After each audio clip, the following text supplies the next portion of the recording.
Hello friends, today we're going to be talking about energy sensitivity.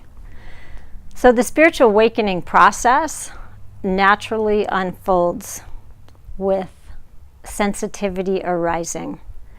So as we begin to awaken, we awaken to our senses that go beyond the ordinary senses of seeing, hearing, touching, tasting. We begin to feel things that are on a more of a subtle level. Some may call it an extrasensory perception. I think it's quite normal. All we need to do is open ourselves up to it. So you'll start to begin to become more sensitive to the unseen world, the parts that aren't as obvious. And all of us have this built into us already, so you already experience it with intuitions, and you may have a flash of insight about a loved one, or when somebody's going to call you. All of this is just part of that extrasensory system. So through this training, I want to help you to take that a little bit deeper for yourself so that you will cultivate your sensory perception on a couple of levels. One is through your hands, and actually your body can become kind of a sensing device as well. And the second piece is about the frequency of alignment. So you may have heard of the art of feng shui. There are other types of systems that have to do with the alignment of objects. So the objects on this altar, for example, are all set up in a particular way. And that's what I want to help you develop, that sensitivity inside, so that when things are in right alignment, you know it. So when there's right order, it's just natural, right? When things are right in your life, you just know that they're right. And when they're not right, you might not totally know. You're probably questioning. And then there's a point where you do know, like, oh, that's not right. I need to make a change.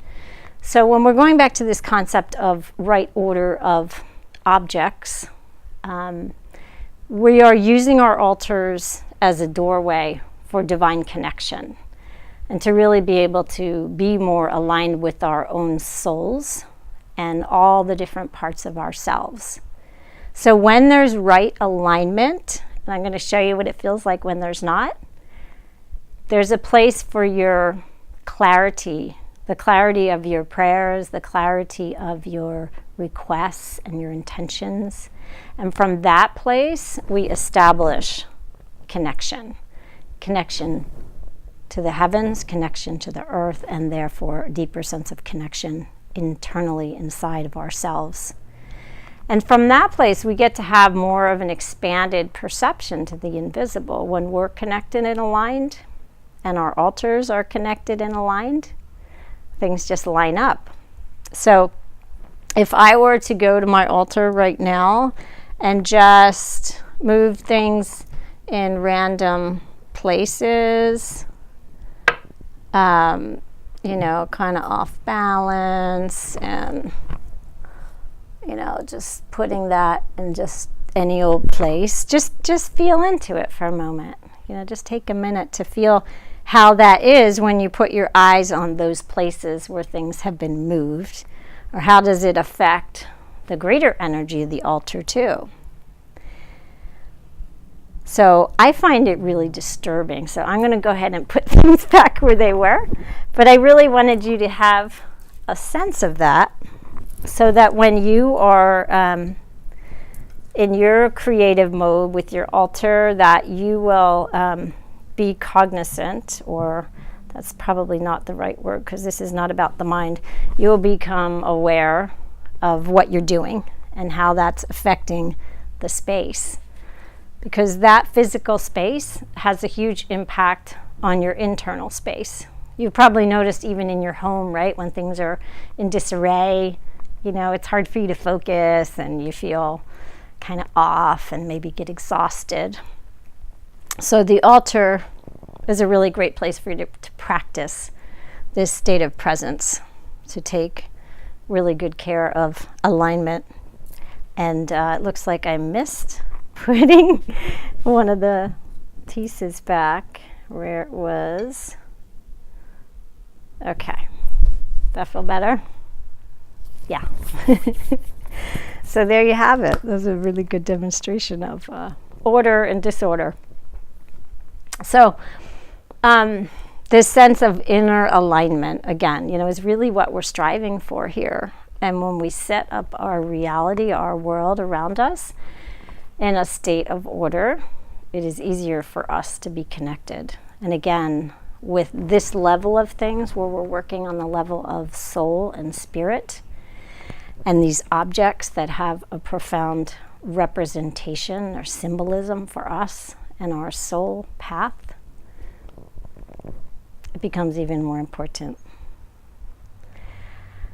So when you do this and you set up an intention for yourself with your altar, and just a side note is that you might be changing this many times. I have built literally hundreds of altars. So at a certain juncture in my life, like, this is perfect, right? And there'll be a moment in time where I say, oh, not right order anymore. I need to take that down and start over, because I have a new set of concerns and issues in my life, and I'm at a different point in my development. So it's really important to just kind of create what you create with intention and trust. I have a story coming to mind about a friend of mine who was interested in a man, and she created an altar that was designed for her to balance the masculine and feminine in her life and inside of herself, because everything inside, outside, same side, as they say in spiritual teaching. So she created this altar, and I think she had a little bit of an idea about what it meant to bring harmony in the relationship that she was interested in.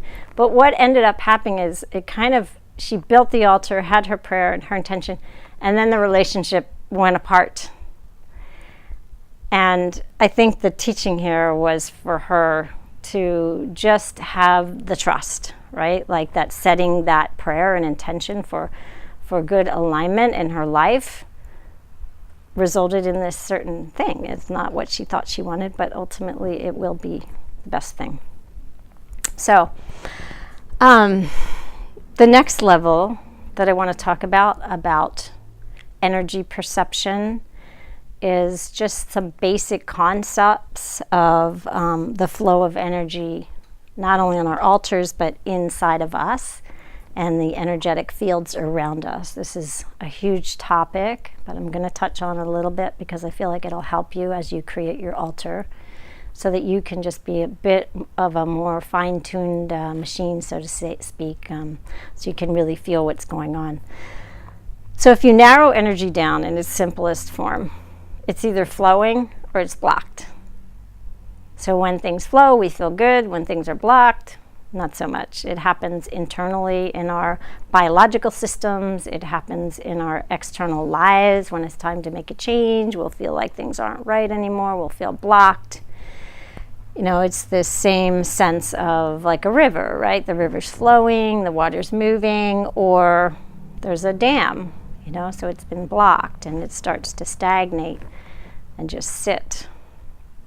So when we go into our guided meditation today, I'm going to take you on a journey to get more in touch with your energetic sensitivity. And in the meantime, I just want you to take a moment with me right now. So you take your two hands and you just begin to rub them together. And you can close your eyes for a moment if you like. And just connect with your breath. Really feeling the presence of the breath in your belly and in your chest. Feeling your feet on the ground or your seat on the ground. Just really being aware of your earthly connection. And at the same time, just allowing yourself to be open and opening up to the space above your head. Just calling in golden light. And the hands rubbing together. So once you've done that, you're going to just start to very slowly open your hands. And you can go back and forth, okay, in and out a little bit.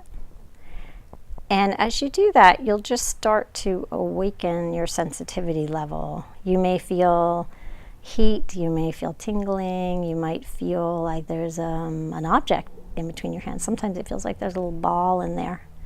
And if you're new to this, it might be challenging, but you just keep practicing until you start to feel that. So when you've established that sensitivity in your hands, you can then begin to kind of put your hand like out in your energy field.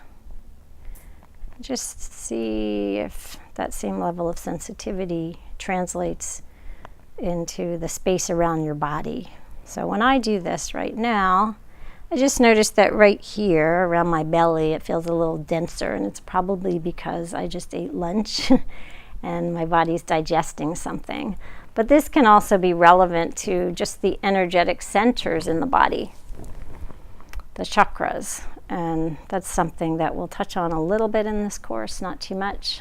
You can certainly do your own research on that. But the chakra systems relate to specific energetic parts of us that are represented through archetypal fields of energy and thought forms and ways of being and different aspects of self. So there's a really awesome book called Chakras and Archetypes that I really like. I think I've listed that in the reference section as well if you want to get some more information on that.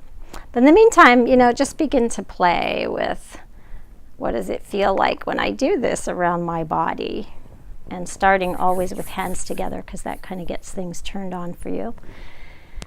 And then we'll go through the deeper sense of energy connection through this meditation practice. So enjoy, and make sure you have your journal so you can take good notes when you're done. Namaste.